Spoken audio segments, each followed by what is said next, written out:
Okay, we're going to talk about live events in the metaverse. Exciting? Definitely, right?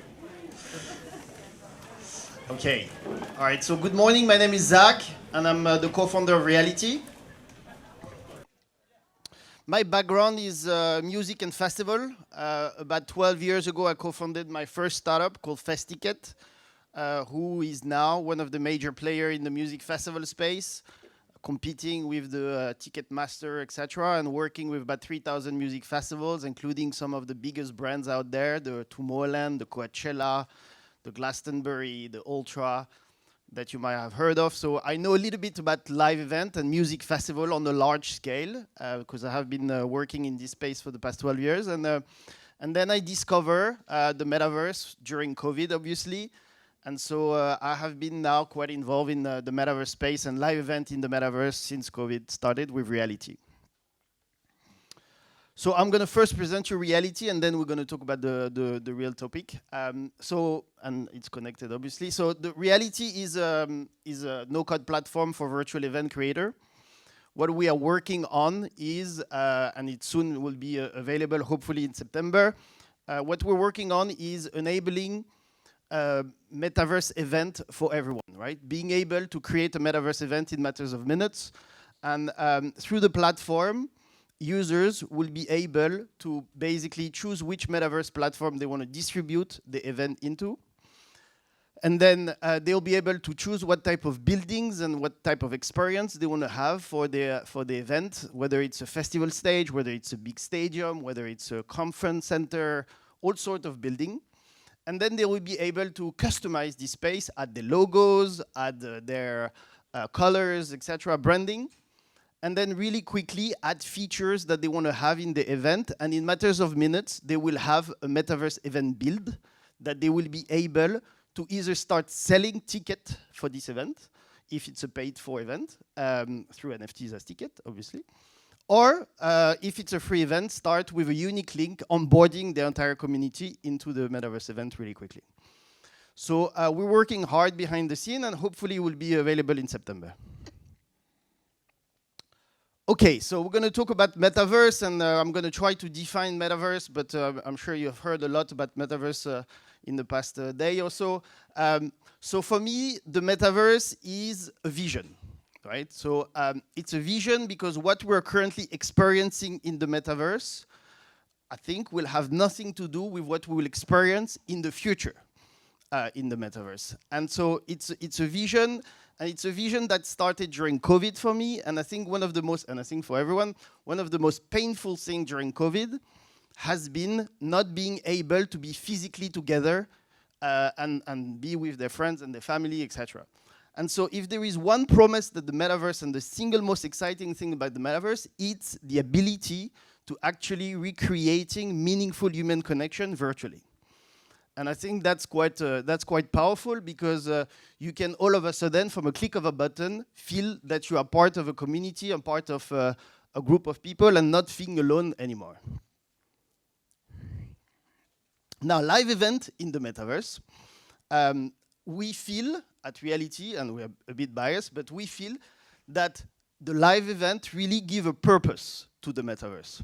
Finally, people from different backgrounds, from different beliefs, from different nationality, from different genders, etc., will have a day, a time, and a place they can all meet virtually. And that's quite powerful as well, and that's why we feel that the live event industry in the metaverse will be as huge as the gaming industry in the metaverse. Okay, so that was the future of the metaverse, and we're coming back to today, right? Today, the experience, and I want to be upfront and honest, the experience of live event in the metaverse is not great yet, right? Because the ability or the degree of immersiveness, the degree of social interaction, the degree of accessibility, the degree of scale and versus performances is not that there yet. It's limited at this stage, and it's limited across all of those metaverse platforms that you see on the screen. But it's okay, because that gives us growth and potential growth in the future. So great. So what are we actually doing in the Metaverse event today? Well, in a Metaverse event today, we are largely consuming content. We're consuming videos, we're consuming music, we're consuming art, we're consuming fashion. We're consuming content like we have always done since the inception of internet. And except that this time, we're consuming content proactively. We are in control of the experience. We are the owner of our own experience, and that's the whole point of Web3. And that is actually a big difference. So I'm going to try to give you, in the next couple slides, a couple of ideas of the different type of event that we are addressing at Reality today. And I'm going to try to give you also a couple of different stats and the way that we think about live event today, and we think and give you a little bit of proof points of how we think about those events. Okay, so the first one is virtual conferences, right? Virtual conferences, we have a bit of experience doing them. We have done the Paris NFT Day, Paris Blockchain Week.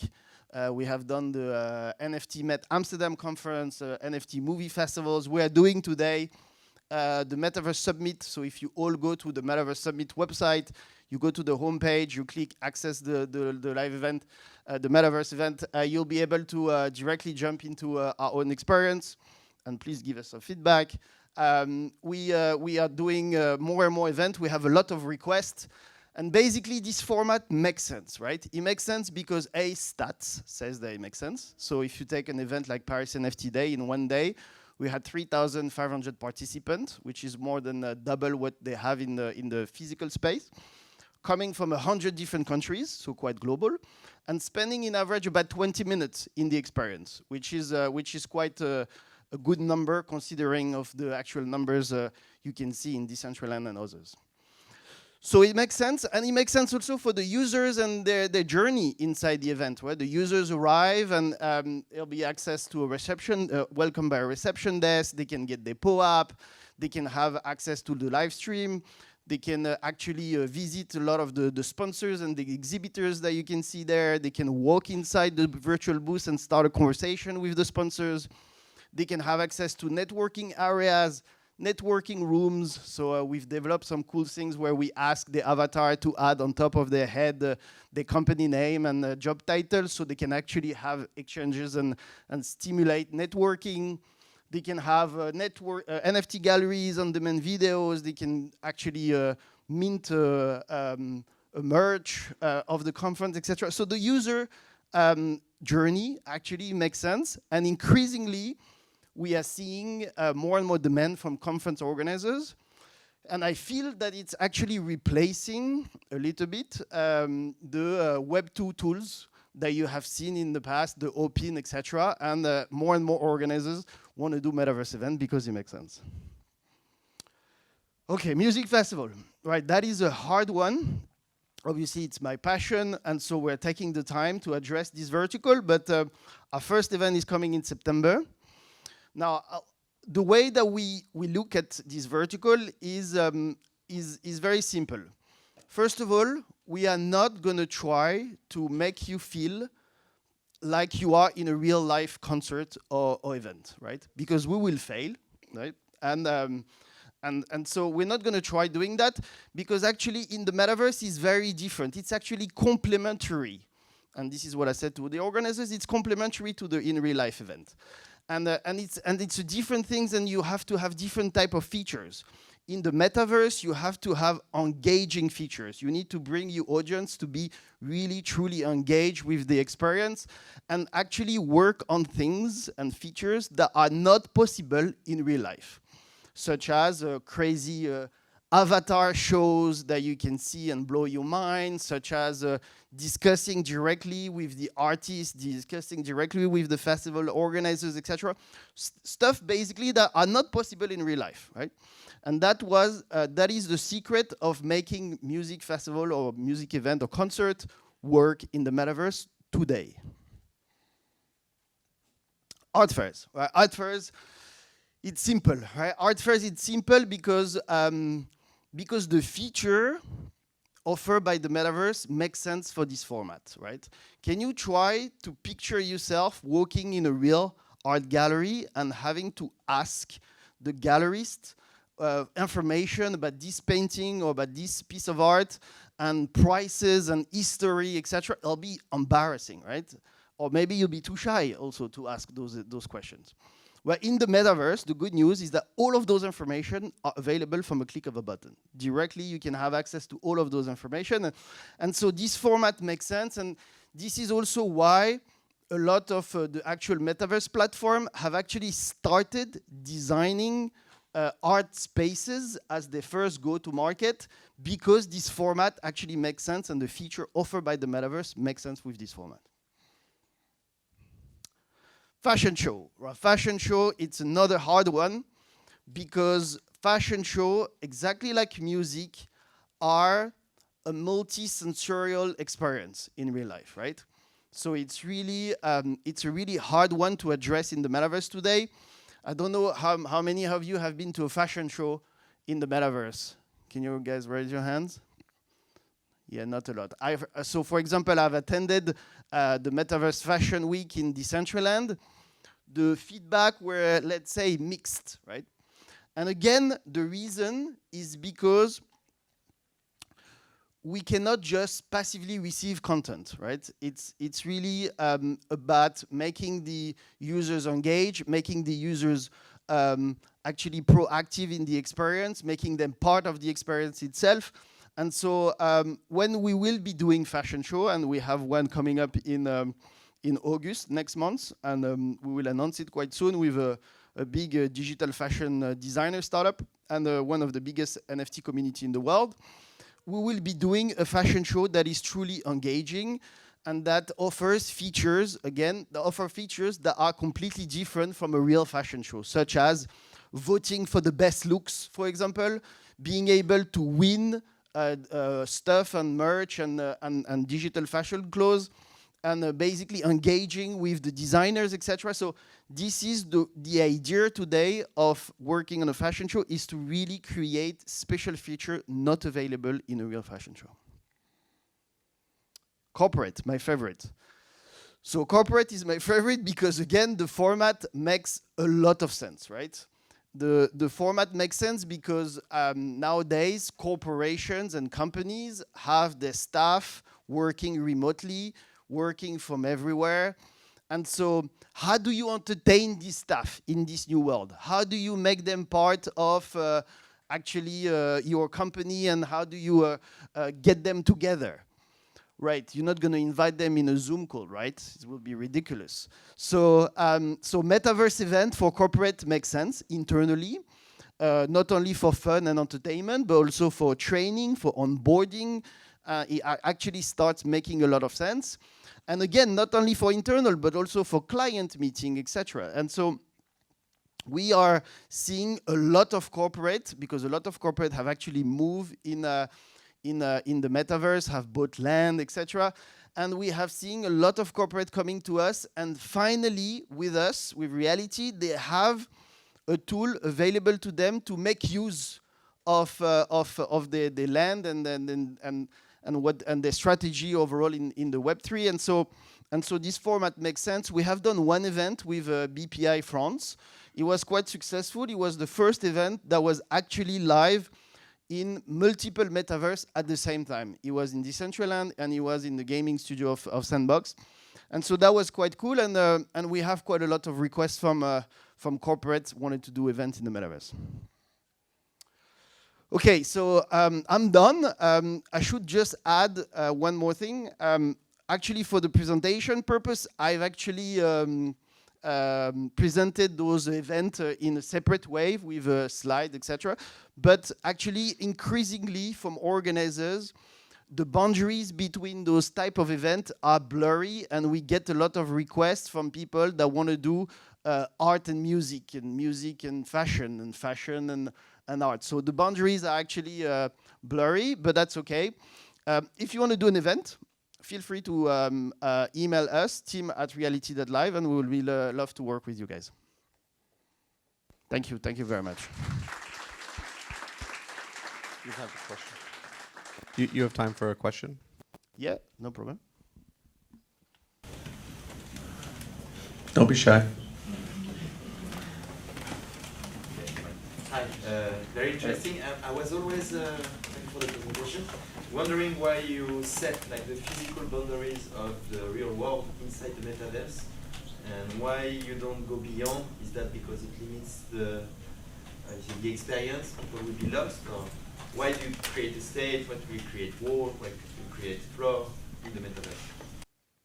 Well, so creating an event venue is part of a business model, indeed. So, but you're absolutely right. The way that we design those spaces have not a lot in common usually with physical spaces. So when we designed, for example, we had fun and we designed the Madison Square Garden, for example, in the metaverse.